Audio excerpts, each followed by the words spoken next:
Because at that point, I've been called boring for so long at that point. For real? Yeah. This is like a thing before that? But that's why when she did it, like I talked about this on my podcast. You guys can go check it out. That was one of the episodes I watched. Yeah. When she did it, I'm like, oh, you've been tuned in. Because they were calling me Borin Loren in 2023, like when I was guest hosting, because I was so different than like they were used to like Jess and like, you know, all these off the wall people. And I'm learning how to be a personality and I'm a lot better at it now.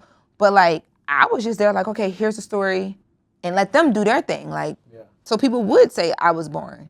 So when she said that, I was like, oh, hey, Nicki girl, like you've been watching? Wow, that's crazy. Like people don't think I like Nicki Minaj. I don't know why. But I'm a Nicki Minaj. Who's not a Nicki Minaj fan? Right. So for her to say that, I'm like, oh, she be watching the show. Did you feel a way being a Nicki Minaj fan? Like what? Like upset? Like I don't know. No, I was just like, oh, like you mentioning me? Cool, just spell my name right.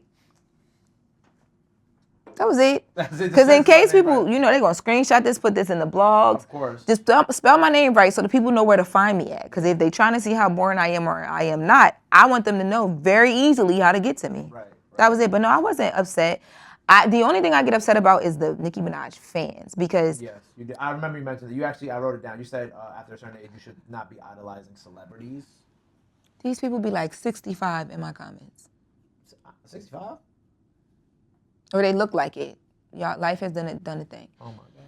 But my point is like it gets to a certain point where it's like it's a little weird that you're that much of a fan of someone that like I forget what I covered last, but people was like your profiles can be found online. Not no more. Everything's removed from me now. But like numbers, old email, old addresses, all that. They was calling my mom crib, like the Nicki Minaj fans calling him, and I'm like, see stuff like that. I just had to tell my mom, like, yo, stop answering the phone. But I'm like, I don't want to ever see any of y'all in person. Because stuff like that it just frustrates me that, like, this stuff can happen online and there's no consequence for people. Yeah. For stuff like that. Because it's like, in real life, you cross a certain line, you calling my mom, you saying that. Not, like, we got to see each other at this point. Yeah. And that's my thing with the online thing, too. Even when I get hate from other places, I'm like, I just want to see you in person. And even with like the bag fuel guys, like that's how that interview came about. Because because I had saw an interview they did with Mouse Jones and they were like, yeah, we think Loren scared to come up here because we. So I'm like, okay, well I'm gonna run into them and be like, why am I scared?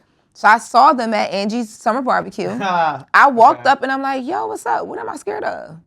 And they like, whoa. And I'm like, no, I just want to know because like I think people will say things and think that you're not going to run into them. And it wasn't like they were like dragging me or nothing like that. It was just like, don't put that out there. Like, why would I be scared to come and sit and do an interview? I do interviews all day long. Like, what am I scared of? Yeah. But like, you're not ever going to see these people in real life. So it's a moot point. Put your phone down and just go back to work, Loren. But on a more positive note, the Ebony 100 Gala, you got honored as a media maven at Ebony's Power 100 Gala. Mm-hmm. And I know that was really special for you too because you got to meet a bunch of like your peers and your peers, your codes. What was that whole experience like? And I think that's another point to what we were talking about before where it's like that should have been a moment where I feel like you should have been like, yes, this is like happening. I will say I did, like, because even with like the amount of days I was in LA, I'm normally like, I'm a fly in, fly right back out. I don't want to not be in studio for the show. Facts. Even I was broadcasting from LA every day. I did enjoy that. I went there. We did a dinner with friends prior to, and like it was like everybody that like has really been with me. Like, I mean, really been with me. Like people that I grew up with. You know, like just being able to be back there in like such different circumstances than the last time they saw me. We got to take it all in, and then we did the gala. I enjoyed the gala. I got drunk. I had a good time. I was working a little bit, but I did, and that was one moment where I was like, I want to enjoy this. You like, can't not help yourself, huh? No, because it's like a part of me was a little bit nervous because I'm like, and I think about this all the time too. Like when people throw these things at you, like media maven and all this stuff, I'm like, oh, that creates such an expectation. Like, what happens when you like don't hit that expectation? So I've always been like not really like leaning into that type of thing. And it's not even that I'm not leaning into it because I don't believe it. Like I know I'm good at what I do. I'm just always like, I'd rather show you better than I can tell you. And sometimes I feel like when I'm doing these interviews or these little honor, like you know, dinner things and being honored for things, it's like, yeah, but that's not the work though. Like, you know, so I always get a little bit nervous about that, like doing too much of that stuff. Yeah. But this one time I was like, no, girl, you gonna go and you gonna do it and you gonna look good and you gonna enjoy it and period. It's your thing. Go ahead, take it in. That was the one time that I did that. Was there anybody that you were starstruck by that night?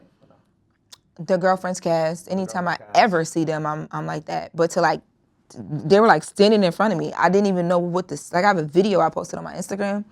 I was just standing there for a second. I was like, oh. You was like frozen.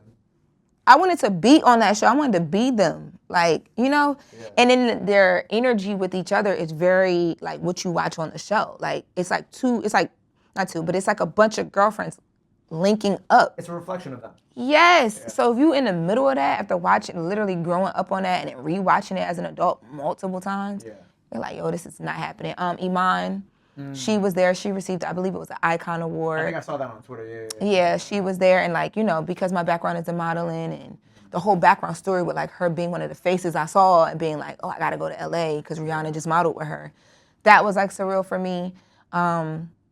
But yeah, and just some conversations I was having there, like people that you just don't even think, like you're on their radar. Yeah. Oh, no pun intended. That's okay. You're on their radar, and then you meet them and they're like, you know, just making sure that like they fill you up because they know what it's like to kind of like be in this like empty space of like, this is just the industry. We don't really have to talk to each other or like each other. We just got jobs to do. I feel like nowadays so many more people are like, nah, we're not doing that. Like I want to tell you like, yo, you're doing really well. Yeah. I know it can be tough. I know it's not the transition between nobody really knows to everybody knows and there's no in between. I'm lucky to have kind of like fake artist development with like Charlotte and Envy being there and being so like, no, boom. Like hands on with like, you know, Yeah, but that transition still personally is a lot to walk through. So being able to be at the Ebony Power 100 and have conversations with people who are like, out of here. And they're like, yo, I suggest this. What about this? Have you thought about this? You business management, you got finance managers. Like, what do you do? Where you put your money? Like, and it's like a thing of like people just really want to see you do well. That was like fire to be a part of.